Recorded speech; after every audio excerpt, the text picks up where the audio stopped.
You don't leave the house. How'd you lose your glasses? I left the house. God damn it. Well, okay. I'll never, you know what? I'll never make that mistake again. Yeah. Oof. I hope we've all learned important lessons here today, and we can go forward with positivity and enthusiasm for our agoraphobia. That's just to continue to inhabit this 700 square foot space from now on. Look, and just to not have greater aspirations to inhabit the world. Look, even if you just rent a place in like South City, you and the inhabitants of your home should vacate for a few days and go spend a weekend in somebody else's house. It's great. In the desert. Highly recommend. Desert life is good. Go on a vision quest. Where'd you leave your glasses, Brad? Somewhere in or around the Safeway near my house. Don't you need them to see? I had contacts in for the first time in 18 months.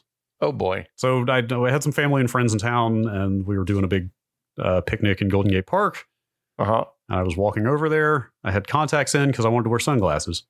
Sunglasses are cool. Also, it's really weird putting contacts in for the first time in like literally since before the pandemic started. I had to stop wearing them like 5 years ago because they were giving me bad headaches no matter what the prescription was. Contacts are, I'm not convinced they're worth the downsides. My ophthalmologist thinks that they made my corneas thin. Yikes. Wow. Yeah. That's an interesting, okay. Which then prevented me from getting LASIK. But that's it. As he said, that's not science. That's just a theory. That's intuition. Yeah.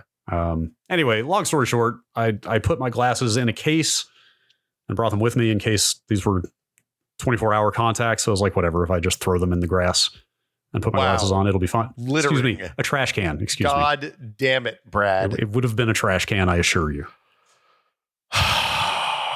Anyway, I put the glasses in a case and put the case in my hoodie pocket. Oh, yeah, that's a mistake. And then stopped, yes. It turned out to be, which I actually told myself as I was doing it. I was like, I wonder if these are going to fall out of here. Oh, well, let's go.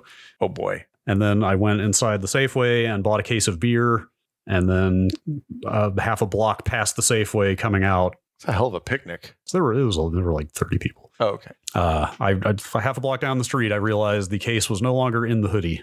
Have you called Safeway? I checked Lost and Found like for a couple of days afterwards. Nothing. But I also spent at least an hour with this case of beer under my arm, going up and down the street and all through the store, retracing my steps, and never turned up anything, which really made me wonder, like, did somebody pick up a case with glasses in it and take off with it? Why would somebody want prescription glasses? Hey man, you got bad vision. I got some glasses for you. Try these and see if they work. It's like when you call the locksmith and instead of coming to unlock your lock, you lock yourself out of the car, you call the locksmith instead of them coming with like lock picks and a shim, a Slim Jim. They just come with a big sack of keys for every literally my dad locked himself out of his car one time and the locksmith came and he just brought a sack of Ford keys. And he was like, yeah, the door keys are only like 5 tumblers. So if you keep working at it long enough, eventually you get one that works. Wait, are you kidding me? And he literally went through probably 200 keys before he hit one that worked. Okay, that's a decent ratio. Like I didn't expect every single key out there to be unique, but I would have thought that there were more variations than that. So the thing is, the door keys are fewer number of tumblers than the ignition keys. Okay. And the ignition keys, this was before they started doing the chip thing on the keys. Yeah. But on the modern cars, the ignition's keyed, so it like talks to a crypto chip on the key before it'll actually engage the ignition. Yes, it's good to have an extra safeguard to stop somebody from starting the car and driving it away, but getting into the car still pretty bad depending on what you have in there. Well, as he said, the whole point of this is that locks are just to dissuade people who are mildly criminal. Yeah. Like if somebody actually wants to get in your car, all they need is a brick and about 10 seconds. Yes, a tire iron. Yeah. Are there genuinely keyless cars now? Like are there cars that literally do not have a mechanical lock on them? Like just the fob, just the wireless. My car is just the fob. The Bolt is just the fob. Like I'm surprised there's no like physical mechanical. When you press the button, there's a secret key inside the fob. Wow. Okay. But the key doesn't work the car. Like the car all starts, there's an NFC thing in the fob that like when you get inside the car with the fob, it's like, oh yeah, okay, the button works now if you press the brake when you press it. There's no twist. Seems like you'd always want that mechanical fallback, but it seems important if the battery dies because I don't think there's a way Like if you can't get in the car to do the hood release to charge, there's still a 12-volt battery. Right. Because like the batteries that make the car go don't run the remote start and all that stuff. So like if you didn't have a way to get in the car to open the hood to jump the car if the battery dies, I don't know how you would get into it. That's what I mean is that like anything electronic, there's always going to be some point of failure, right? That might render it inoperable. You know what always works is tumblers, metal on metal. Yeah, there's a cover.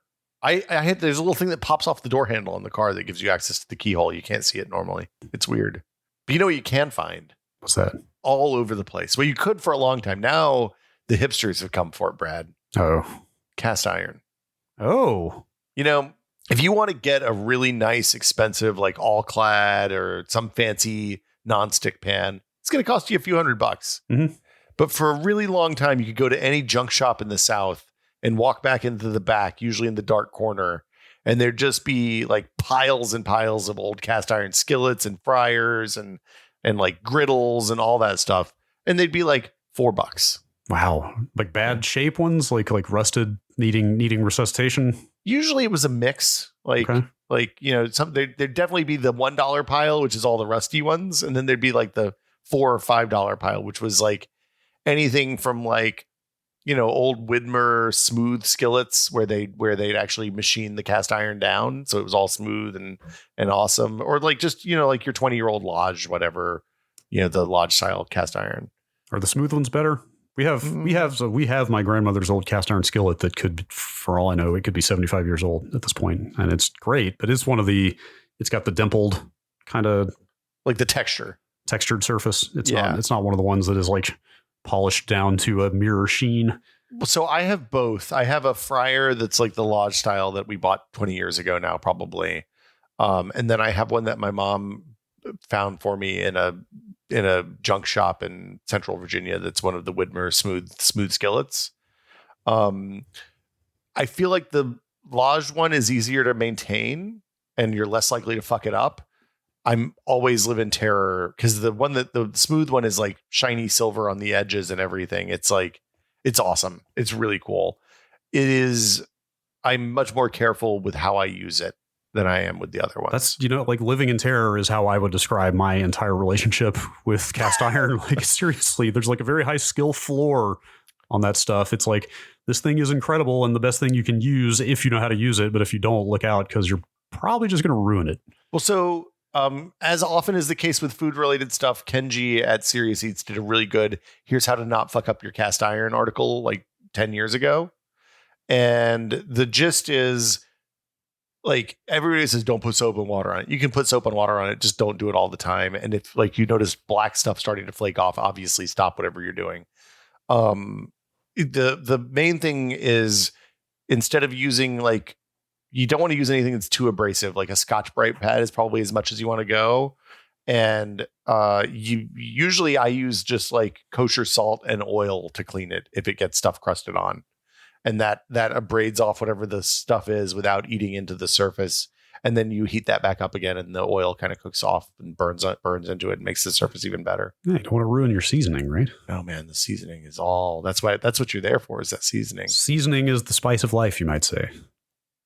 Are you trying to end this was the end? That could be the end. Seasoning is the spice of life is a good end. I didn't say it in ending voice though. Here's another one. Okay. Okay. Give me another take. Go check out Kenji's primer on cast iron because people shouldn't live in fear of their cookware. I think the seasoning is the spice of life was better though. That's, that's what they say. Seasoning is the spice of life. Perfect.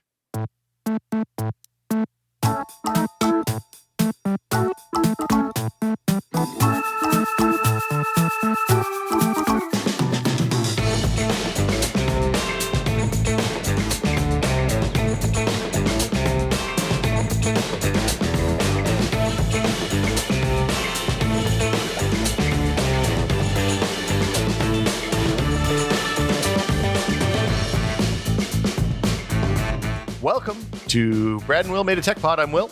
I am Brad. How are you doing, Will? Desert life appeals. I get this. You see, it seems like week by week, it's just growing on you more. You're never going to come back, are you? I mean, I didn't go swimming this morning because I felt lazy. What? I know, but I went swimming last night at like 11 o'clock. Well, okay, Okay, 11 o'clock swim sounds incredible. It was pretty good. Being too lazy to get in the pool, though, that's just like you were taking your good fortune for granted. Well, okay. So what happened was by the time it was cool enough, by the time I was like awake and like ready to get in the pool, it was too sunny for me to go out without sunscreening. Okay, that is reasonable. And I didn't want to like have to come in and then take a shower and stuff before we did the podcast. So I'll go in at like lunchtime for like 20 minutes is what the next plan will be. I started to say like, you know, what is your sunburn threshold? Like, couldn't you just go out there for a few minutes without sunblock? And then I remembered you have the same fair complexion I do, where you 5 minutes is too much. Well, we got Gina was like, I'm going to get rash guards for this that are SPF 100. What is a rash guard? It's like a shirt that's made of stuff that's supposed to get wet, and it's usually pretty tight. So like imagine a Lycra, you wear them if you're around coral reefs so you don't fuck up the reef when you touch it by accident or cut yourself. But yeah, so it's like a shirt that surfers and snorkelers and stuff wear, and it doesn't let the sun through. So I don't have to sunscreen my back or my shoulders or my arms. I just have to do like neck and face and legs, which means that it's like what is normally a 30-minute process or 20-minute process is like a 5-minute process.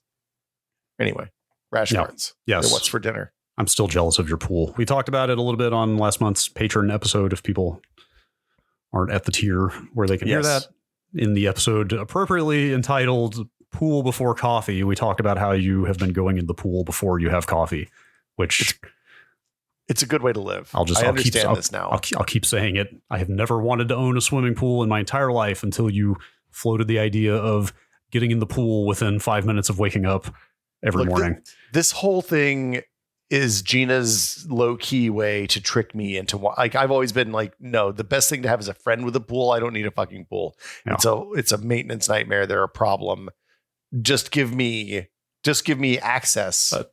But then just being able to walk out with like my bathrobe on, then swim trunks and jump in the water, pretty good. You know, I'll just, as a coda to this conversation before we get into the topic. Yeah. At the very barbecue I mentioned in the cold open, I was talking to a friend who has a swimming pool, who was just complaining about the $15,000 repair that they had just had to do to their swimming pool out of nowhere. I mean, look, if you own a house, everybody who buys a house, I'm like, here's the thing you need to know. You need to have like 10 or 15 grand just in case at any given moment. Yes. This was some kind of leak, some kind of like, cannot ignore this. Like, this is going to get way worse if we don't spend this money immediately. And I was like, yeah, okay, maybe I don't want a pool anymore. Just like the amount of fucking water is a liability. Anyway, what are we talking about this week, Brad? What's our topic here? How do we want to define this? We have a list of things. Okay, I'll just read what's in this Google Doc. Yeah. List of products that were way too good for their price. And then I think that's fair. The title that I wrote on the actual name of this Google Doc is Ultimate Bang for the Buck Products. Yeah, for me, this is a category that's like, anytime you feel like you've bought something and you've stolen something. Yes. Like I want to feel like I'm getting one over on the people who are selling me this product. Like I want to feel like I am subverting their intentions for how this is to be used. Yeah, I feel like that's never actually the case. Cause like even like, I feel like a lot of times stuff that like taking advantage of loss leaders, you know, like those products that people sell at a discount or at a slight loss just to get you in the store, asses in the seats. Yep. Like that is an intentional thing that is happening by the company to make you want to be in their presence. Yeah. And it doesn't happen so much anymore. They know they're going to lose money on that. It's part of their strategy. Yeah, but they're going to make that money back on something else that I'm not going to buy because I'm too smart to buy their bad stuff. Right. Like this is more stuff where you are extracting extra value that was not necessarily intended. Not for all of these. Some of these are just like, hey, this was an incredibly good product at an incredibly more than fair price. Like some of them are just like, hey, this just felt good to support this company because they made a great thing for cheap. But some of these are a little insidious. But like, so stuff that we talked about that we decided not to put in this category is like the Raspberry Pi, which is an incredible piece of hardware. Like it's a pocket-sized ARM computer that you can run Linux on and do all sorts of like stupid and awesome single use computer stuff. Yeah, like if you are Linux inclined, let's say, Raspberry Pi might be the most versatile computing product on the market. Like yeah, the number TNC's of, Raspberry Pi is all kind of in that same category. like, yeah, I think. like totally. Like the number of different uses you can put those things to for the price is just kind of ludicrous. Yeah, like the fact that you can get a $10 computer that runs your lights in your house is bonkers. Anyway, Right. but we're not talking about that. Yeah. I want, for me, the beginning of this experience. Well, there were two things in the 90s that really leapt out to me. One was Radio Shack had. I thought it was just one model, but from talking to people on Twitter today, it seems like it's a bunch of different models over like the most of the 90s of like just bookshelf indoor outdoor speakers that were $20 a piece and were awesome for $20 a piece. And they developed kind of a cult following. Like a bunch of people said they took them apart, they put different drivers in them, they changed different bits and pieces about them, and some people are even still using them now. And it was like those were the speakers I got when I got a stereo for my room when I was in like 5th or 6th grade or 8th grade or something. Yeah, there are, I assume these are the ones. There are some on eBay that are now listed as vintage Radio Shack indoor outdoor speakers. I assume these are the ones you're talking about. Were they kind of ugly? They were definitely ugly. Okay. They had different grill designs based on year to year. The ones that I had were just like a flat metal grill with a wooden case or metal case maybe. And they were awesome bookshelf speakers. They got really fucking loud, and I had them in my dorm room, and I kind of wish I still had them. I gave them to my sister, I think. I can't remember. As we will cover later in the episode, good speakers are good speakers. Doesn't matter how old they are. It's true. I swear. Just because they're beige, get off my back. They still work. Look, your little cubes are good speakers. We'll talk about, but yeah, like, so that's like the epitome for me. Is like I walked out of Radio Shack that day and I bought a spool of speaker wire to go with them, and I was like, man, these are some awesome speakers for $40. Right. Like just getting a thing that is A, is way better than the price. B, is like you're covered now for that need, for whatever the need is. It's like, I can't believe how good this thing is for the money I just spent. And like, I'm not going to have to buy anything else because this just does everything I need, you know? Yeah. Like that is a great feeling. You said it was just what you needed? It was exactly, yes. I live for that feeling. That is, there's no greater joy in life to me than finding the thing that is way more bang for the buck than it should be. Yeah. And so like the next one of those for me was Price Watch, I think. Price Watch. Do you remember Price Watch? The name is definitely familiar. I don't remember how much I used it. What era was that? So Price Watch was like late 90s, early 2000s. I think I used that. And I found out about it probably from Quake sites like Blues News or Shack News or something like that. Okay. And it was it basically was a search engine that searched a network of screwdriver shops for hardware component prices. So you could buy like a case from one place and a CPU from another and a memory from another. And it ended up creating like these screwdriver shops that ended up being like regional wholesalers for computer hardware instead of just like a local computer shop. Right. And you would like, somebody would have the relationship with Diamond. So they would have like white box OEM.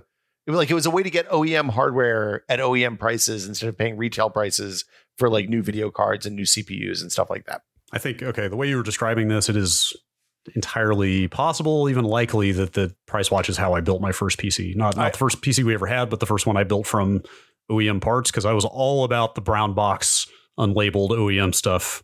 Yeah. When I got into PC building in the late 90s, and 97, I think, is when I built the first one from scratch. And there's a good chance Price Watch was the conduit, now that you mention it. That was where, and this is not the site that the airplane ticket place that William Shatner advertised for. Yeah, that's Priceline. Yeah. But yeah, so Price Watch, there was another one before it that I can't remember the name of. But Price Watch was the big one. And there was a period of time in my life when I was building computers for a bunch of people at the university. And like, I would get up every morning and look at memory prices and just speculatively buy memory because I knew somebody would order computers. And like, it was a fun game too. Cause like you had to like, you wanted to minimize your shipping costs because shipping used to cost money. Remember? Mm. So you'd be like, okay, I'm going to pay $10 more for this hard drive here, because it'll bundle in the shipping costs I'm already paying for this case and the RAM from these guys in Nebraska. But if I get from the place in San Jose, I'll get the CPU and the video card there because they got better prices than anybody else. It was awesome. It's hard. It's been so long. It's almost hard to remember the time before free shipping or like very, very cheap shipping, because like shipping per order could easily be like $20, right? Oh yeah. At that point, 25. If you wanted it in less than 2 weeks, for sure, it would be $20. Yeah. And just think about, like, of all the anti-competitive shit Amazon has done, and I use Amazon a lot, so I'm in no place to talk about this, like devaluing using their scale to devalue shipping in everybody's minds is maybe the most evil, because it means that nobody small can compete with them. Yep. It's, dude, I mean, that's a whole episode, right? Like Amazon's monopolizing effect on retail and what it's done to any other possible access to retail. Sears 2.0, Brad. Right. Like it's 21st century Walmart, right? Like it just came in and destroyed. Anyway, yes. Different topic for another day. Yeah. I guess late 90s PC building leads right into what I consider the example of this thing. Yeah, I think so. Like it is really the focal point of this whole episode. I know we've touched on it maybe early on in the run of this podcast and a little bit more here and there. Celeron 300A, dude. So that was a 300 megahertz processor, low cache, single die slot. It started as a slot, ended up as a socket, I think. Yes, I think that's right. And you could it was when they started locking multipliers, right, on cheap CPUs, but you could overclock the bus. Was that how it worked? I thought I would just remember everything about this going into this, but I actually don't remember the mechanism of the overclock now. There were basically two ways to overclock back then, right? Yeah. There was, so things have gotten way more complicated with CPUs, right, these days in terms of how the speed is achieved.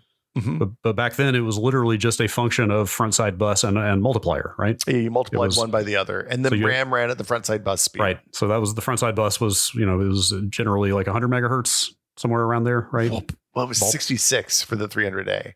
Was it? By default. Oh, yeah. And that's how you overclocked it, right? Yeah, so it was a 66 times a 4.5, which gets you to 300 megahertz. So yeah, you would have a bus speed, and then you had a multiplier, which is just an arbitrary number to multiply the bus speed by to get your CPU frequency. Yeah, that's exactly it. So was it raising? So they started locking. It used to be that you could just to go from a Pentium 60 to a Pentium 66 or a Pentium 90, you could change the multiplier, usually by moving some jumpers. Yes, that was my first overclock. We got a Pentium 75. I think I've told this story before.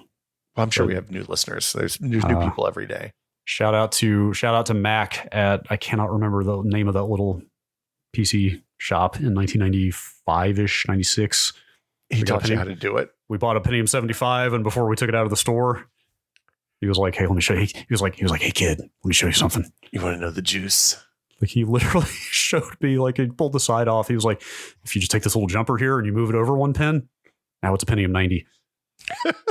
And I did it. I totally did it. And that was when CPUs didn't have really cooling of any kind. It was, oh God, definitely no active cooling, no fan, but there really wasn't even a heat sink. Like it was in one of those ceramic packages. I don't know if that counts as like a heat dissipator. Well, that was how all the pre Pentium 90s, I think, shipped. Right. But was the ceramic there for heat dissipation at all, or was? I mean, probably it helped. I don't know. Okay. Point being, I mean, that machine became very unstable over time. Weird. Who would have thought? What a coincidence. But so the 300A overclock was a raising the bus situation. Was that right? So yeah, the 300A was when you had to switch to changing the bus speed, which was traditionally unwieldy. And on the Pentium 2s, which is I think what the range we were in at 300 megahertz, remember they were packaged on that slot, and the L2 cache I think usually ran at half speed. So of the half of CPU clock speed. Okay. So, but the Celeron, because the cache was integrated on the die, the reason it was neat was it ran at full speed. The L2 cache ran at full speed. That's right. So even though you had kind of a small L2 cache, it would run at 450 megahertz when you did this overclock, and it made it hella fast. Not only hella fast, but just an insane value. I just checked the math here just to make sure. So yeah, it would have had a multiplier of 4.5. Because at a 66 megahertz bus, that gets you 300 megahertz. But if you up that to 100, obviously you're at 450. I don't Well, remember. There was a Pentium model that did the same math. And there were specific lot numbers or models of the Pentium 2 300 that would do the same thing. The SL2W8 is the one that I bought. That was a Shack News recommendation, if I recall right. And that thing ran at 450 megahertz the entire time I had that computer. It was fantastic. But again, the L2 cache was half speed on the Pentium 2s. Yeah, I'm looking at a 1998 article on AnandTech written by Anand himself. I'm trying to figure out what this thing shipped at price-wise, because this was I think they were 150 or $200. They were really cheap. They were very cheap. But also, this was the year I entered college, and this was right around when Quake 2 came out and Unreal came out, and a lot of broke college students like myself were scraping for, scraping for computing power. Like, it was just the most insane value. Like, it was just like manna from heaven to go online and read these articles about like, hey, you can buy this super cheap Celeron and actually overclock it to like as fast or faster than the equivalent Pentium 2. Pentium 3 even. The price of introduction was $149. Dude, that's even today. That's, I mean that you can't like that's like Ryzen 3600 pricing basically. Right. Yes, that's wild. Also, like, is it worth touching on? That was right around the time that Intel CPUs went to the slot design briefly. It is. Well, which was just ridiculous. It was a weird choice. The Celerons came without a box around the slot. Like the Pentium 2s had like a cool plastic chassis around it, so they looked like a cartridge. They looked like a video game cartridge. Yeah, the Celerons were just raw boards in my experience. I think you had to strap a fan on yourself, if I remember. Yeah, it was a process. Eventually, the thing that was cool about the Celeron 308 was such a successful thing. They eventually put it in just a normal like a socket pin package design. Socket. Yeah. And like the Taiwanese motherboard manufacturers went crazy with that thing to the point that at some point, I think Abit made a dual Celeron 300A motherboard called the BP6 that was responsible. Like that literally is why the multiprocessor stuff was burned out of future consumer Intel chips, because they didn't want people putting consumer chips. They wanted to sell Xeons if you wanted multiple CPUs on one board. The Celeron is the Celeron 300A is an incredible, like, so much of our early Rs traffic was on Celeron 300A related articles. I believe it. I probably gave you some of that traffic. So like, it was probably the first time we were on Slashshot. It was probably the first time like we had anything that hit any kind of, like, we didn't call it going viral back then, but any kind of virality threshold. Sure. Because we did a Celeron overclocking guide that was really, really popular. What was the logic behind the transition to the slot design? Wasn't it like a copyright thing? Were they trying to subvert AMD using their socket? Well, okay. So yeah, the official line was they wanted to do bigger L2 caches than they could fit on a single die. Because the problem with the Pentium Pro was that the L2 cache and the CPU were not testable until they were joined to each other, and they were joined. They were built on separate dies and then joined in a single package. And that Pentium, you didn't know if one was bad until you'd done that, and once you'd done that, it was irrevocable. So the yields were terrible on the Pentium Pro, which was full speed L2, full speed CPU, L2 running the full speed of the CPU. When they put on the slots, they ran the L2 at half speed, but they could put a lot more L2 on because there was a ton of space. And it quickly became a non-issue because the process tech advanced to the point they could just put the L2 on the die itself, like by the Pentium 4 era. So okay, do you buy that line? Like that sounds legitimate. No, the line was they wanted to fucking kill Socket 7 because some Cyrix could make shitty chipsets that increase their support cost. Right, like that was my guess. Was there even something around copyrighting the slot design? Like the slot was patented and they didn't let anybody else use patented. it. That's yes, yeah, right, yeah. It was a ridiculous situation. Socket 7 was open, and anybody could, as long as you wrote the right chipset and the right microcode, people could clone the Intel chipsets. And at that point, like literally, you would buy a Cyrix chipset for an Intel CPU, and the thing would run like shit, and it would crash all the time. And I'm sure it caused them an unbelievable amount of support calls. So yeah. Anyway, slot 1 and slot 2, is that right? I think that's how they identified slot 1 and slot 2. in the brief window before they went back to sockets. Yeah, and then they went to BGAs pretty shortly after that. Tell me. Ball grid array? Ball grid arrays, yeah. Can we talk about the Duron? I never had one of these. So I did. So like I was in that also occurred a short 2 years later. So I was still in college, still trying to play a lot of Quake on the cheap. Weird. And like I'm torn. Like Natalie and Bruglia? Yes, extremely. We talked a lot about.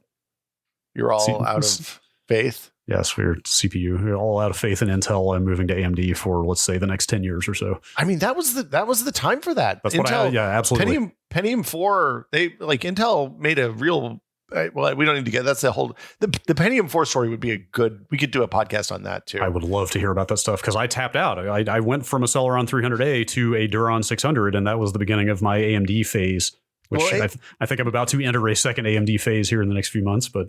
Yeah, AMD looked at what was coming and they were like, well, we can't compete with Intel on process. So what do we do? And they came out with the Athlon and the Duron and like that family of chips. And they ran great and they were reliable. And that early era of Athlons and Durons was amazing. But so what was the Duron? What was the Duron? Why was the Duron 600 special? Duron was to Athlon what Celeron was to Pentium. It was the budget. It was the budget line of the flagship, budget version of the flagship line. $100, $150, $200. Yeah, I'd have to around there. I'd have to look up the price. Oh, here I have the pricing right here in front of me. Wait, really? How much was it? Did I really pay $112 for a Duron 600? That seems right. Impossible. Those chips were cheap. They were, dude. So similar situation.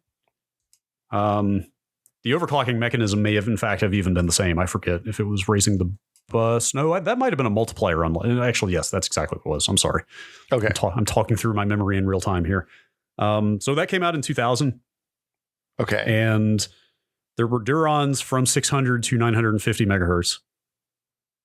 Okay. The multipliers on them were locked because, again, that's how CPU speed was determined back then. It was just a function of bus against multiplier. So you were buying this chip, and if you bought a Duron 600, you were buying a chip that I assume was, yes, actually, I've got this table in front of me. It was a 6x multiplier on the 600. And you couldn't change it unless you took your CPU package and a mechanical pencil, or if you really wanted to be fancy, I guess you could solder it if you were good enough. But the straight up mechanical pencil that I used in class in college was good enough to just draw over these two, or would you call them traces on a CPU package? I'm not sure.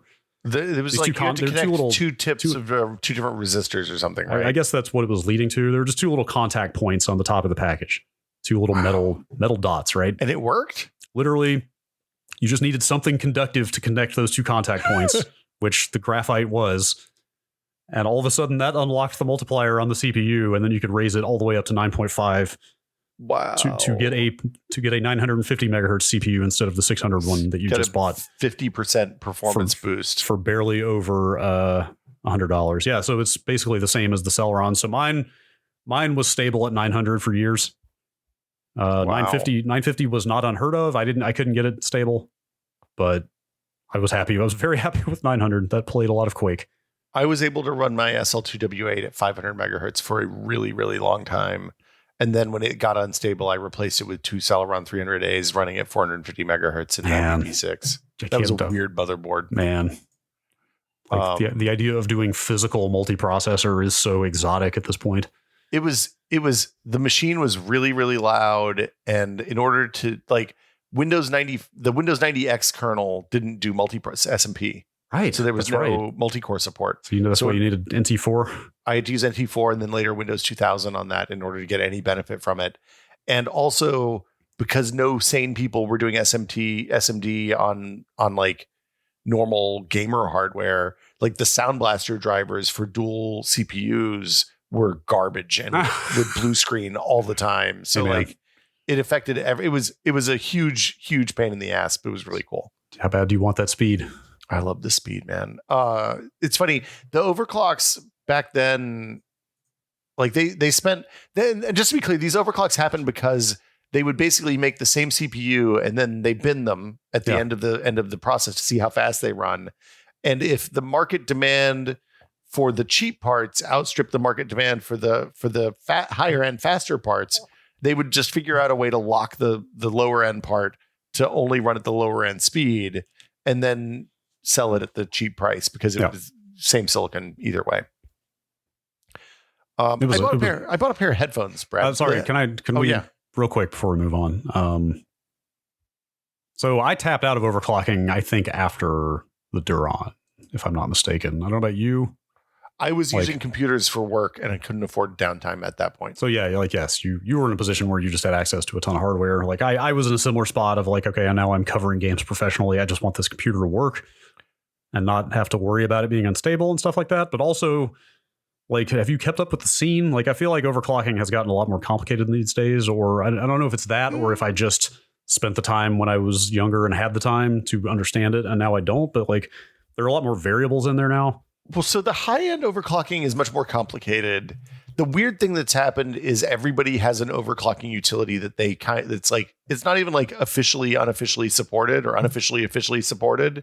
It's just fucking supported. Like you can download the Intel Extreme tuning utility for your Intel CPUs and it'll be like, we're going to run some tests and we'll let you know how much we can overclock. Oh, you get 200 megahertz. Plenty of people will tell you exactly that. They're like, hey, it's basically like click a button now and it'll just do it for you. So why not? But like, I don't know. I mean, the returns are so diminishing.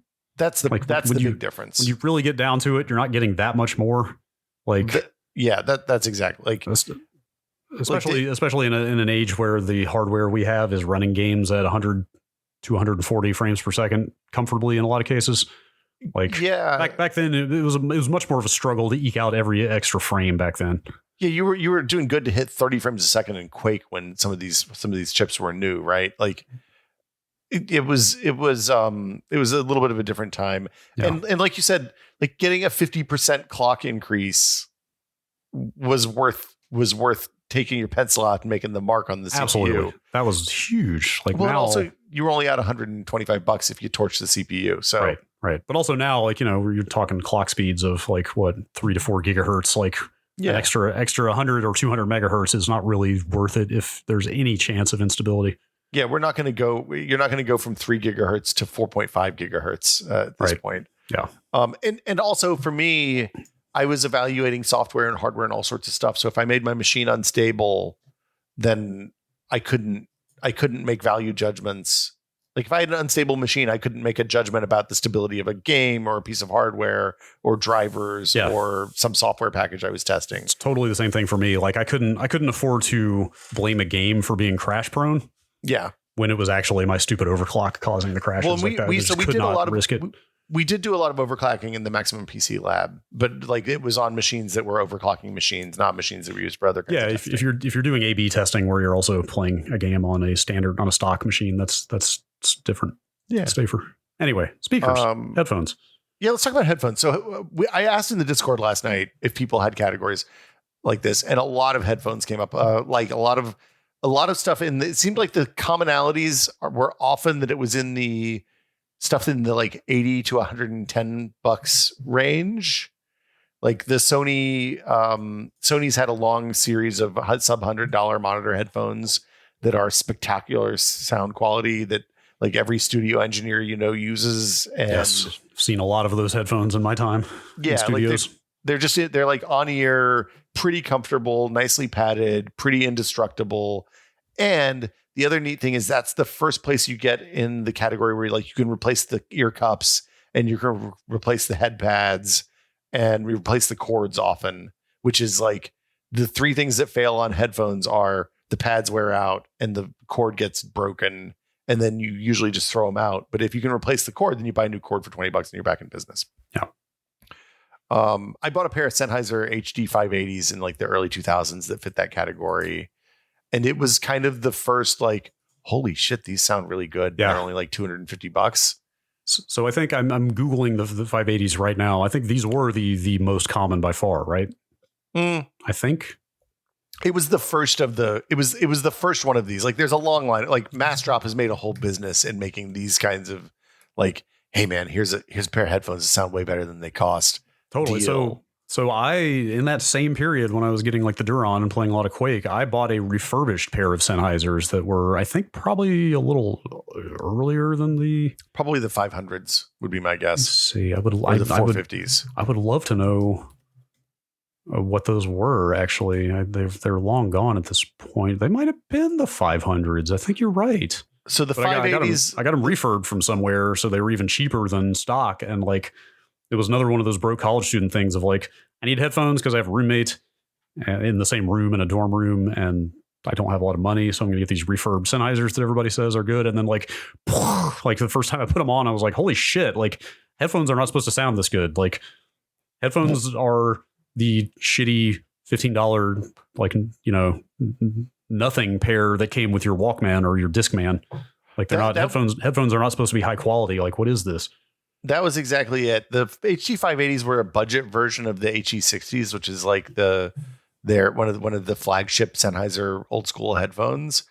And like I'm looking at them, they actually came out at $150 is what they launched at. So I don't know, I really liked them. And they had all the replaced, like I've replaced the pads and the headband multiple times, replaced the cables a couple of times, and they still sound great. I love them. They're really good. Good headphones. Good headphones are good to have. Yeah, that was definitely just a massive revelatory period of like, oh wow, audio can be good. Yeah, the same thing happened in like the mid 20 teens with the earbuds before everybody went Bluetooth. When like everybody was like, hey, my iPhone's earbuds suck. What should I get? And there were a bunch of companies that were making really good earbuds that now have all gone out of business because everybody transitioned to Bluetooth, and Beats has destroyed, and AirPods have destroyed the market. So that's a shame. Bummer. I guess this is just sort of the audio segment of the show. I mean, like, headphones were getting good around this time, and computer speakers were getting good around this time. But I feel like audio is a place where this category is really like this concept applies, because like every once in a while somebody just makes something that's accidentally way too good and they price it at like $200 or $150 instead of charging like audiophile prices for shit. Right. I mean, these have come up before because I still use them to this day, but the Cambridge Soundworks cubes. The Power Cubes. Like, was that the actual name? I think so. That's what we always called them. That was one of the first products that got a 10 in maximum PC, I think. Really? Yeah. I'm trying to find what the actual name of those was. I don't know if they might have just been like let's see. It could have been, it's probably just numbers. FPS 2000 was one of the models, it looks like.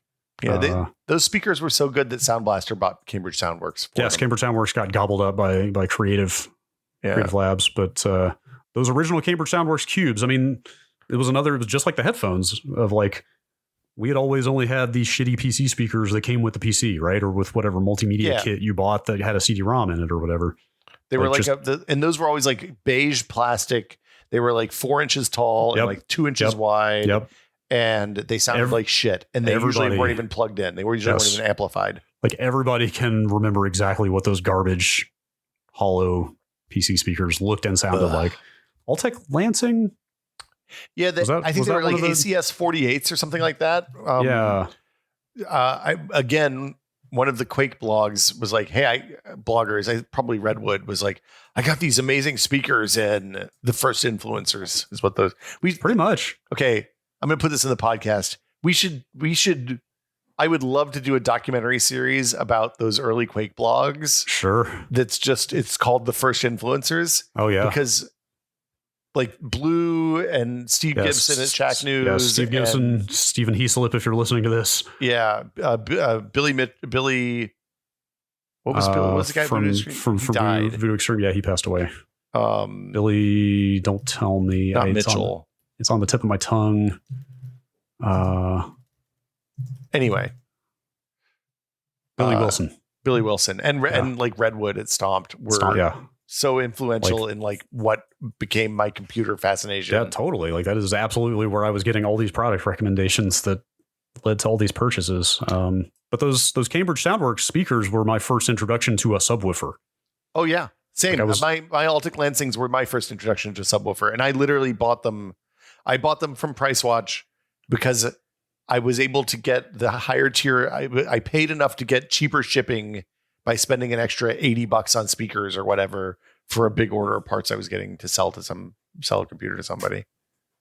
I used those Altic Lansings until I replaced them with a pair of Klipsch Pro Media 2.1s, which I think are still the all-time greatest set of PC speakers ever made. Are those still made to this day? Still made to this day. What? Yeah. Sorry, Klipsch Pro Media 2.1? 2.1, yeah. Klipsch, they were like a set of bookshelf style speakers with a subwoofer. Okay. And they sound incredible. Yeah, $129. Yeah, we did they eventually, Klipsch did so well with those that they eventually made a bunch of weird products. They made 4.1s, which is a weird category. And then they made 5.1s, which sounded great, but died eventually because of some electronics failures. The funny thing about the Klipsches is eventually they were just like, what if we just sold subwoofers for people who want some more subwoofers? And you could plug the subwoofer into an extra port on the back of your other subwoofer.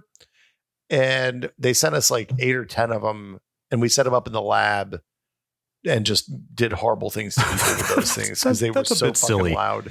That's a bit silly. They made your pants vibrate, Brad. Wow. Yeah. Oh, wow. Cambridge Soundworks was bought by Creative in 1997? Really?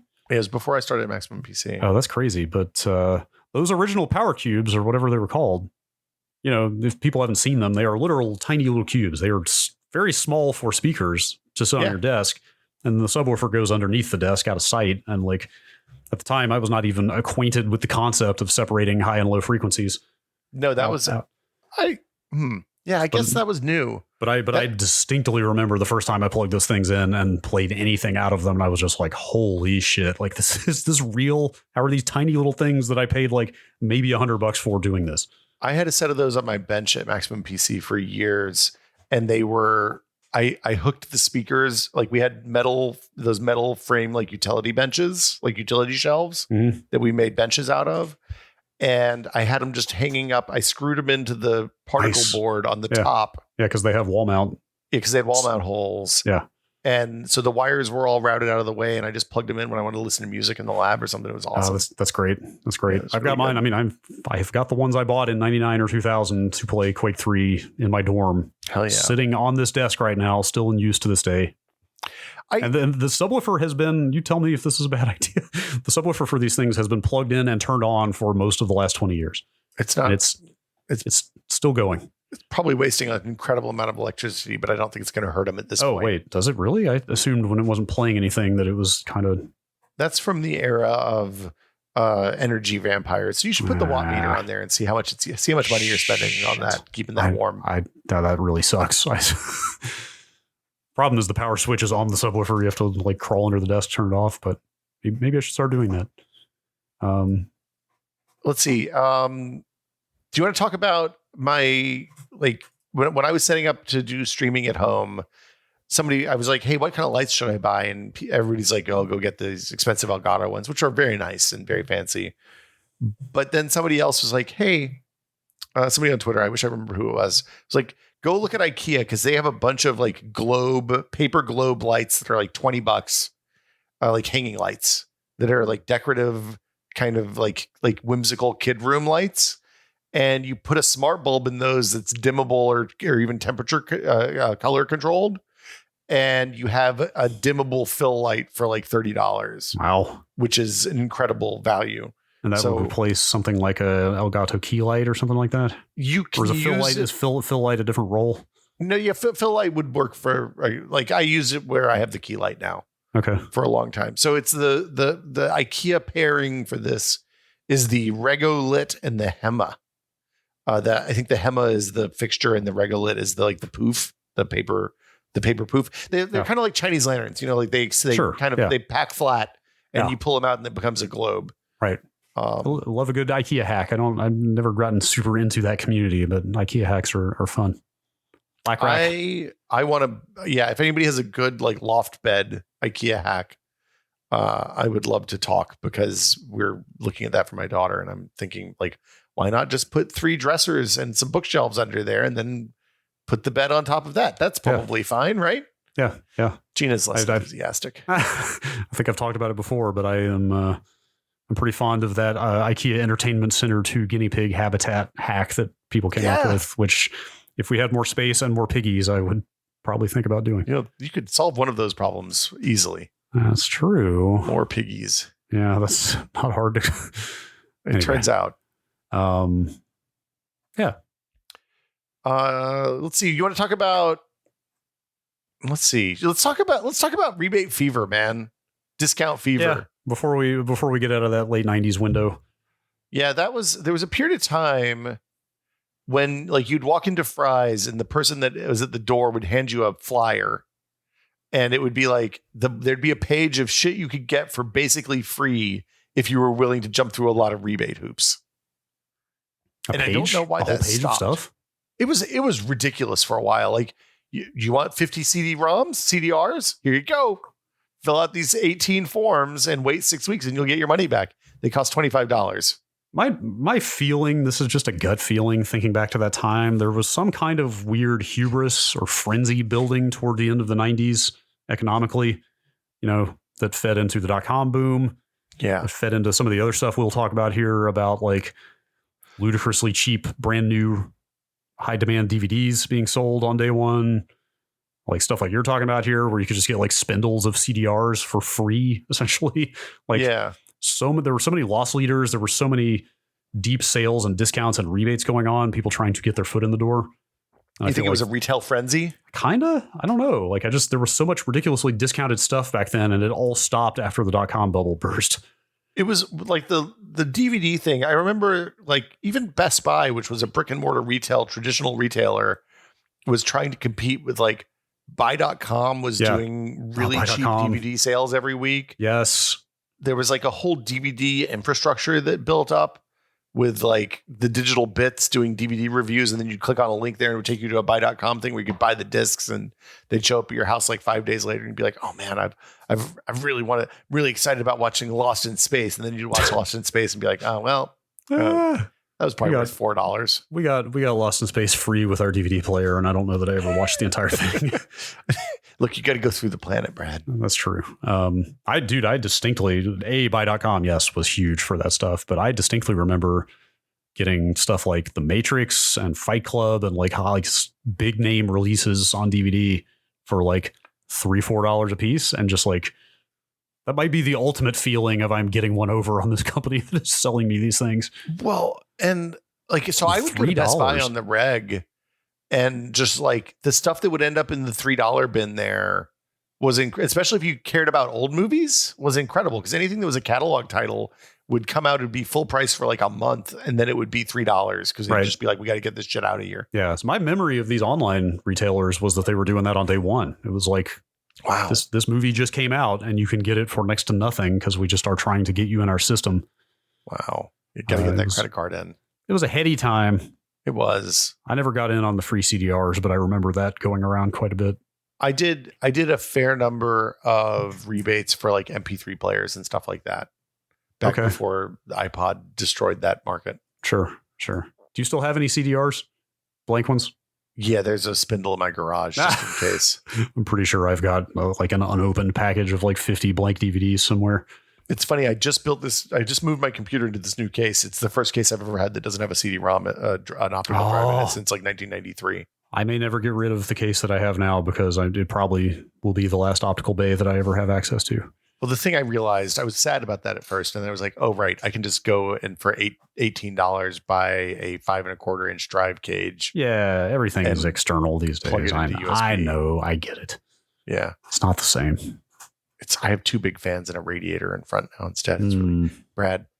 You have RGB though. Yeah. I vertically mounted my video card. Why? Because it looks cool. I mean, it does look cool. I don't know. It also makes the slots behind that are normally blocked by the video card available. So that's actually a genuinely functional and good reason to use one of those things. I've heard spotty things about those PCI Express extenders.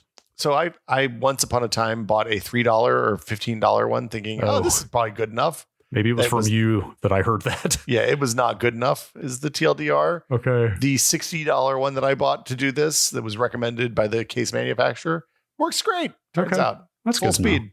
That's good to know. Getting the slots back actually is not the worst thing. Mm-hmm. Now that you mention it. If you have a half height card, especially, it'll fit right in there. Yeah.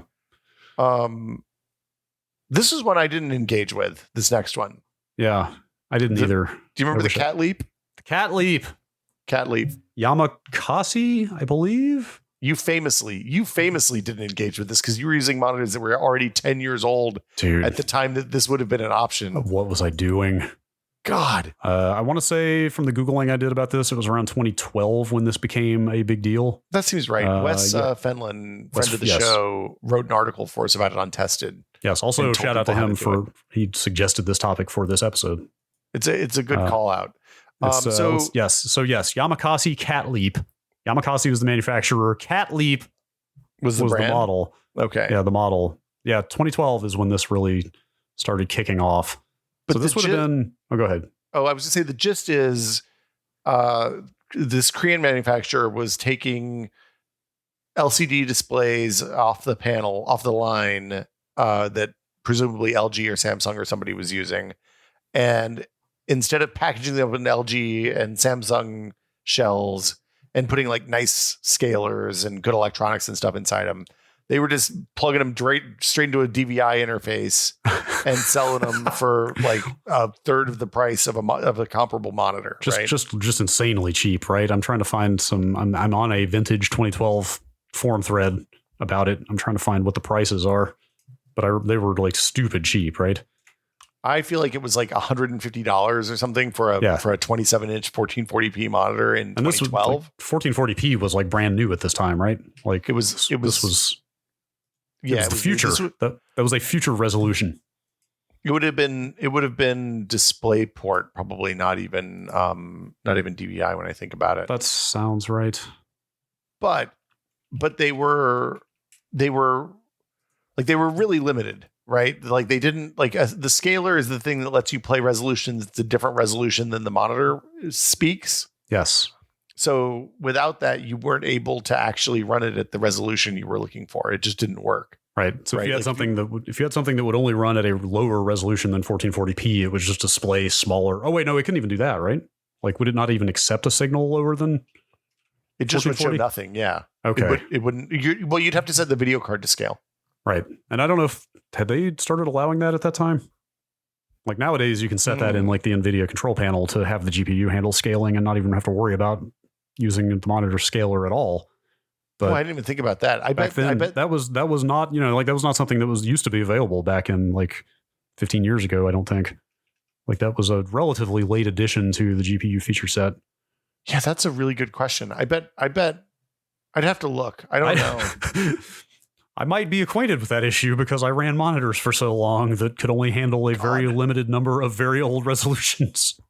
Well, so when I had my 30-inch Dell, the 2560 by 1600 one that didn't have a scaler, it absolutely was a situation where that was the only resolution I could run. Okay. Yes. I couldn't plug devices in that didn't speak that resolution. Right.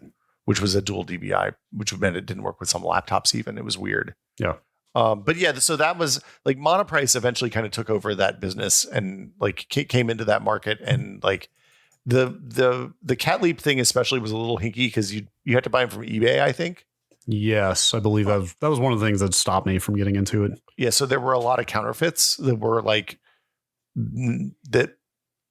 There were some really good ones, and then there were some ones that like you could really hose yourself on. Yes. So yes. And then Monoprice got into it and gave you like a normal retail channel for that, which was cool. Yeah.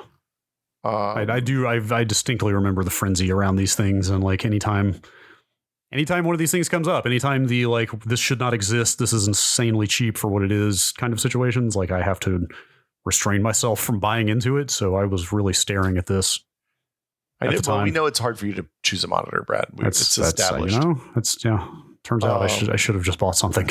We have a couple more quick hits that came from the audience from the Discord. Yeah. The GeForce 6800 GT to a Quadra 2000. Uh-huh. So this is a mid-tier video card. Like this would be like mid to late 2000s probably. I think that would have been a Quadro, right? Just make sure. Quadra. Did they also have a Quadra? Right. Quadra was a Mac brand. Quadro was a was the yeah. It's Quadro is the NVIDIA. Yeah. So Quadro is the NVIDIA like content creator. Yeah, it's the line. professional workstation card. Yeah, so like had CAD drivers and stuff like that, back AutoCAD drivers and guaranteed precision. So were there actual physical like computational differences? I always wondered if it was a situation like those old CPUs of where like some were just bend higher than others, but they're actually the same thing. So on some of the cards, they had ECC memory. Okay. I don't know if that's the case for this one. I don't believe it was. The upshot was you could do a firmware update on this $200, $250, $300 card, and AutoCAD would treat it like a $2,000 card. That's a pretty good upgrade. Pretty good upgrade, yeah.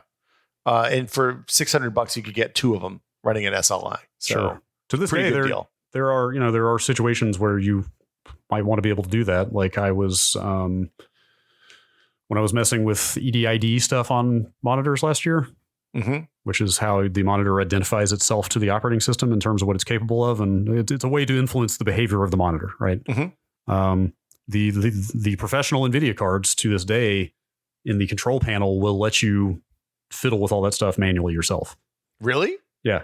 Oh, so if you have a Quadro or whatever, I don't know what their current line of professional cards is, but there's a lot of like niche behavior about the card and the monitor that you can influence on these professional cards that like, I assume there's no reason technically that it couldn't also work on the consumer cards. They just lock it out of the drivers. Well, or they may do like different DACs and ADCs and stuff like that too. It's possible. Yeah. But yeah, so that was a good one. Twinkle Twinkie suggested that in the Discord. Yeah. A couple people mentioned Windows 10 had a free upgrade period right at launch where you could put any Windows 8 key that matched the algorithm, whether it activated or not in. Huh. So if you had like a pirate Windows 8 key, you could upgrade to a full legal version of Windows 10. That's amazing. I thought this was a good call out. Third-party firmwares for routers was a good one. Yeah. Sure. Like I got like way more life out of my old WRT 54G. Well, and the old N66U, both of those routers lasted way longer than they would have with homebrew firmware. Well, in the time before like high-end configurable prosumer routers, you didn't like they gave you access to features that you couldn't get on a like less than $1,000 router, right? Totally. Yeah. You could do traffic shaping and stuff like that on DDWRT and Tomato early on. It was cool. Tomato. Tomato just had such a pleasant interface as well. I liked it, but DDWRT was more powerful, man. You gotta get in there. I turned on my VPN tunnel and tanked the CPU performance on my $80 router. I chose poorly, apparently. And then like our friend of the channel, Dan, introduced me to these $5 nano drones that were available from AliExpress and Banggood. Okay. Like they were little IR remote four rotor helicopters, and you had to buy, if you wanted like 3 that worked, you had to buy 5 of them probably, but they were still that you still would have spent half what it would have cost to get one that was from like Walmart or whatever. It wasn't very much longer after I saw these the first time that you started seeing those little kiosks popping up in the mall where some kid would be flying a drone around and doing like cool stunts and stuff in the mall like through fair. But that was my entry. That was also my entry to Banggood, which led me to AliExpress, which like remain, depending on what you're looking for, remain kind of incredible. So like AliExpress is I think it's short for Alibaba Express, which is basically like a lot of stuff you find in like electronics markets and stuff like that in China or it's access to cheap manufacturing in China for products that aren't necessarily for a specific vendor or for commodity products. Yeah. A lot of stuff you'll find a lot of stuff on there that is also available on Amazon for a significant markup. Like you can get a lot of the same stuff for way cheaper. Keyboard switches, for example. If you want to buy some keyboard switches, you can get the keyboard switches on AliExpress for like a third the price if you don't mind waiting 2 months for them to get here on a boat. Yeah, those little fanless x86 boxes that people use as like pfSense devices that like Protectly is the most kind of well-known brand at this point domestically. You can get no-name versions of those on AliExpress for way cheaper if you're willing to buy a no-name one. So my AliExpress rule is that I don't buy stuff with logic there I'm going to connect into the rest of my system. Interesting. Does that mean the the little RGB Magic Home light strip controllers I was looking at on there that can be flashed with Tasmodo. Of course, if you're putting custom firmware on there, that it's probably okay. Probably negates anything you would not trust to put on your network, right? But you are going to plug it into your computer to flash the firmware, right? I don't think it has an interface for that. I assume you do it wirelessly. I don't know. Yeah. So, Of course, it would be on the network. It would be on the network long enough to. I think a lot of people use those things. You could put it on a VLAN. It's probably fine. That's true. Like I hesitate to plug USB. I may be paranoid, but some friends of our Fitz, who is famous for not plugging USB things into his computers, he convinced me that it's probably unwise to plug things from AliExpress vendors. So AliExpress is basically like Etsy. It's like a front end for manufacturers in China. Yeah. So like the payments go through AliExpress, but you're dealing with an individual store, just like you do with Etsy. And it can be if you think it's hard on Amazon to figure out who you're actually buying something from, like it is damn near impossible looking at an AliExpress product page to see where something is actually coming from in a lot of cases. So Banggood is a little bit safer. They're like an intermediary. So they buy the stuff and then they're reselling it directly to you for the most part. And they actually do warehousing in the US even. So like sometimes you'll buy something that shows up like 2 days later. So you're not waiting a month and a half for it to arrive. It has an unfortunate name. And whenever I see a credit card charge from Banggood, I think, oh, this is somebody signed me up for porn. And then I'm like, oh wait, nope. It's just Banggood. It's fine. Okay. So speaking of which, if we're being irrationally paranoid for a minute. Yeah. Okay. I almost made my first AliExpress purchase recently. Ooh, what'd you get? I didn't. Aspirationally, what are you trying to get? Well, I'm looking at those light strips. I don't have any real use for them right now, but I would get those at some point if I had a spot for them. The other thing is that extremely cheap PlayStation 5 side plates have made their way onto AliExpress. That's a perfect AliExpress purchase. Dude, 100%, because those deep brand dark plates look fantastic, but they're like $60, and that's just a little too far north of my stupid cosmetic, You're going to get black ones? Or you're going to do like a purple GameCube color? So that's the thing. Like I think Dbrand may have some other decals or something. They may have other colors, but anyway, the ones showing up on AliExpress now are like they have red ones, they have blue ones. It's like, what do you want? I would probably get black just because I like black electronics. What does it look like under there? If you put a clear one on there, is it going to look cool? It's mostly just a big metal housing. There's not a lot to look at there. That's disappointing. I mean, I think I've said it before. The thing I'm super disappointed about is nobody has come up with a different shape of plate yet. Like all the replacement plates, whether it's the nice brand ones or these no-name ones, are all like molded to match the ones that exist. Are you looking at your PS5 right now? I'm looking at my PS5 right now. It's a pretty intense cast, man. So I want something that just turns that thing into a box. You just want it to be look like a Xbox?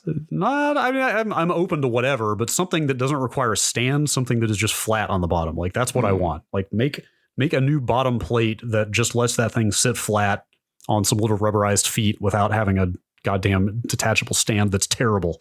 Please. Anyway. Wait, do you use vertical or horizontal? Horizontal.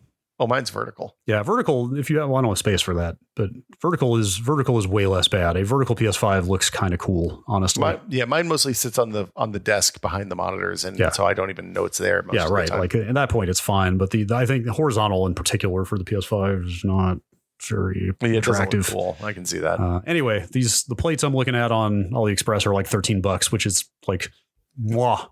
Like perfect. Yeah, that's the perfect price for something stupid. Perfect throwaway price to just make your console look like slightly cooler. Yeah. What are you going to do with then you have to store the old ones. Yeah, you put the old ones in the closet. I know. It's like, whatever. But anyway, Speaking of consoles. Well, hang on. They don't take PayPal. That was my irrational paranoia thing. Oh, just use one of the burner card, like the card generator services. Is that a thing? Yeah. My bank does it. I think I can do it through Chase for my credit card or whatever. So are you essentially generating like a one-time use credit card? A one-off credit card number that's only good for whatever time period or whatever amount you set usually. Huh. That's kind of great. Yeah, if you want to do some sketchy purchases, it's a really good choice. I don't even know that it's that sketchy, although, I mean... AliExpress is pretty safe these days, I would say. Yeah, I figured it probably was. Like I said, I thought I was being irrational, but you do get a lot of multi-week shipping times on there, and I know you're dealing with customs and stuff like that. My assumption with AliExpress is it's kind of like my Kickstarter rules. Like I assume that whatever I'm buying from AliExpress may not arrive. It may be broken when it arrives. It may be unusable. So I don't buy shit that's more expensive that I'm willing to throw away if it doesn't work out. That was the other part of the appealing. That's why $13 was appealing. Was also like, if this never shows up, that's okay. It's like I bought Joy-Con cases from AliExpress. Yeah. Because they had colors that I didn't see on Amazon and I liked. And I was like, if this works, great. And if not, not. The colors were great. I haven't bothered to take the Joy-Cons apart to swap them out because it's such a pain in the ass. So it is a bit of a pain. Yeah. All right. So I think do you want to call it there? Maybe we can. Yeah. I think that's a good. I'd be curious to hear what people think we missed because I'm sure we missed some awesome stuff. Yes, especially if it's current, then it's something we can get in on.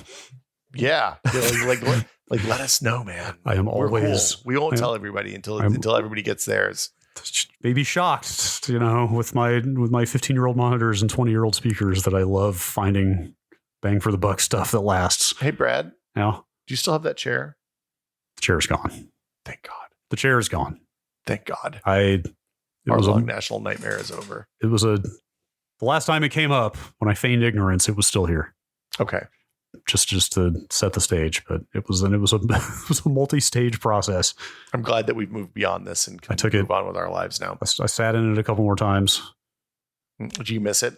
Not at all. It was too old to have around. It was in pretty good shape for its age. It was in very good shape, but I played a couple of games from the era. Oh, in the chair? Yeah. To say goodbye? It's just like, I'm going to sit in the chair and play World of Warcraft one more time. I'm just going to run around to Elwyn Forest one more time. Did you play like a sad song like Time of Our Life? No. Okay. It turned out that both sitting in the chair and playing World of Warcraft were good for about 5 or 10 minutes. And I was like, you know what? I'm good. You saved yourself a lot of pain and heartache there, I think. Your back thanks you for this in your ass. Then I took the chair down to the garage in the evening. And then the next morning I went down and rolled it out onto the sidewalk. Did you put a sign on it or you just let nature take its course? Dude, the free sign has been on it since May. Mm-hmm. May is when I put the free sign on it.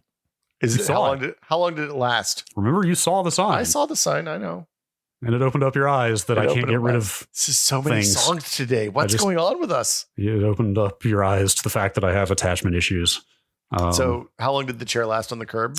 So I rolled it out there probably about 7 a.m., 7:30. Okay. And I believe when I went down at about noon, it was gone. It's gone to a better place now, Brad. Somebody's using it. It's making somebody else happy. That's all I can ask for is that if I don't need it anymore, as long as somebody else can get some use out of it. I hate throwing things away. Yeah, no. I hate disposing of things. I don't know. Did you guys have this phrase in Tennessee? I like to get the good out of things. Nope. You didn't have that one? No, Tennessee, we just throw everything out. We have massive landfills in Tennessee. Maybe that was a family philosophy. Just you always want to get the good out of something. Yeah, no. If there is good left to get, I can't get rid of it. Nothing we wouldn't throw away to replace with something slightly better. So I let me ask real fast before we end the show. Yeah, I've still got the monitors, not because I want to use them. You could make a really big VR headset with them. Should I just go on Craigslist and say, "Hey, free monitors, come pick them up"? You're gonna have to engage with humanity if you do that. But you know the thing you did where you said goodbye to the chair. I can't put electronics out on the curb. I just can't bring myself to do it. It doesn't rain there. You're fine. Are you going to give them the cables? You're going to sell them the cables after the fact. Probably pretty hard to get a DVI cable these days. Yeah, I was going to say also I'm using one of the DVI cables. I'm a cable hoarder as well because I always find uses for things like that. I mean, if they're free and as is, like whatever, take them or leave them, right? That's true. Like that's the thing. I don't want to donate them because I don't want somebody to pay money for them because they're so old that they might crap out in a week. So here's your solution. What you do is you post on Craigslist a picture of the monitors. You say they're going to be out on the curb at 9:00 on Sunday morning. Interesting. And then be there. Then you put them out on the curb at 9:00 on Sunday morning. Okay. Don't put an email address on the Craigslist posting. Because the kind of people that are going to email you about some free 20-year-old monitors are not the kind of people you're going to want to engage with on the moment to moment. Probably. Yeah. Well, I mean, is the free as is not enough protection there of just like, hey, if you want these, take them. That's the end of our relationship. I'm just saying you don't want to give them an opportunity for a long-term relationship. Oh, man. Yeah. That's, you know what? I think, you might be onto something. Yeah. If I don't have to actually, this is like the best of all worlds. This is one thing that Facebook is actually really good for. I feel like Nextdoor has this too, but both of those are communities I prefer not to engage with if I don't have to. Yeah. Facebook, there's a Facebook group in Pacifica that my wife's on that is like free shit. And when you have like, it started out as like, hey, I have kid clothes that I don't want to, like they're not good enough to sell, but there definitely is life in them. So if anybody wants them, I'm going to put them in a box out at the front of my driveway. Come grab them. And we do a lot of stuff. Like we pick up stuff that way. We give stuff away that way. And it's a kind of nice community thing. So, all right. Yeah. But this is the time, speaking of nice communities, it's a good segue. It is.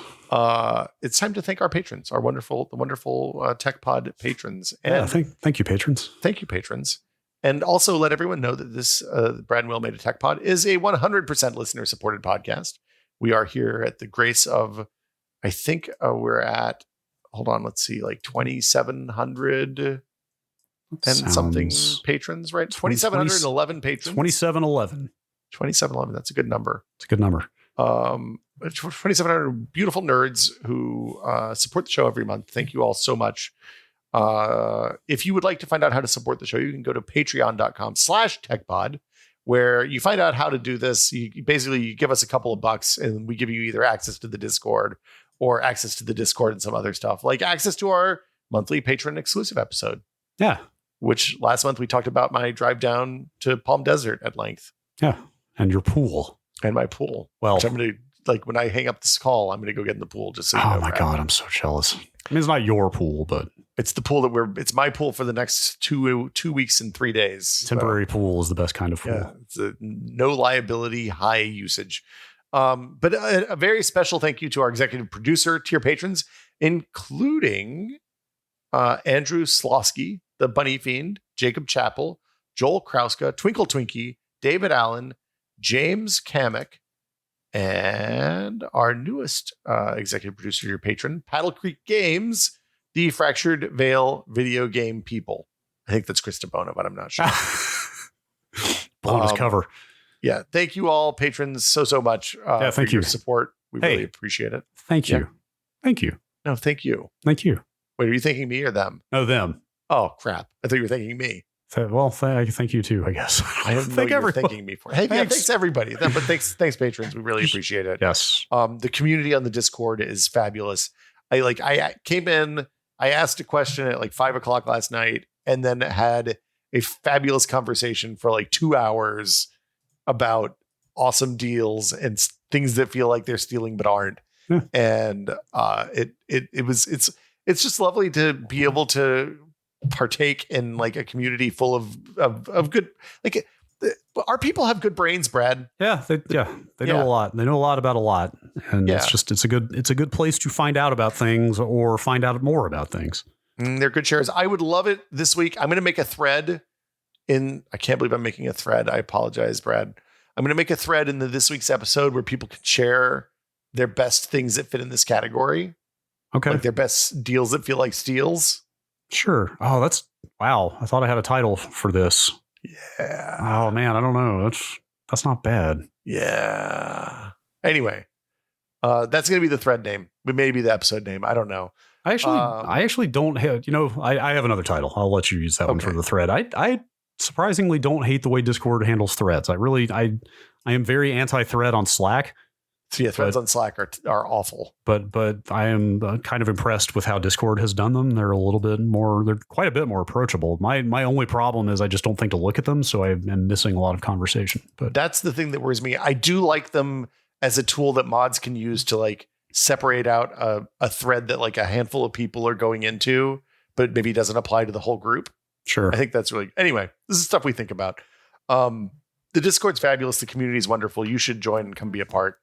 We would love to have you here. Everybody's welcome. And the address again is patreon.com/techpod. And if you don't want to join the Patreon, tell your friends on Twitter or Facebook or if you're on Peach, let your Peach buddies know. Yes. Hit up your Mastodon instance. let all your federated friends know. Let the maybe not Gab. We're probably good with no Gab. Yeah. I got no more social networks, I think. Does Gab even still exist? Instagram. Parler. If you want to drop a hot TikTok vid promoting the Tech Pod, send it to us on Twitter where we'll see it and we'll let people know that you made a hot TikTok. Because I love to see a good TikTok. But that'll do it for us this week. And I hope you have a lovely week, my friend. Yeah, and same to you. We will see you all next Sunday. Bye, everybody.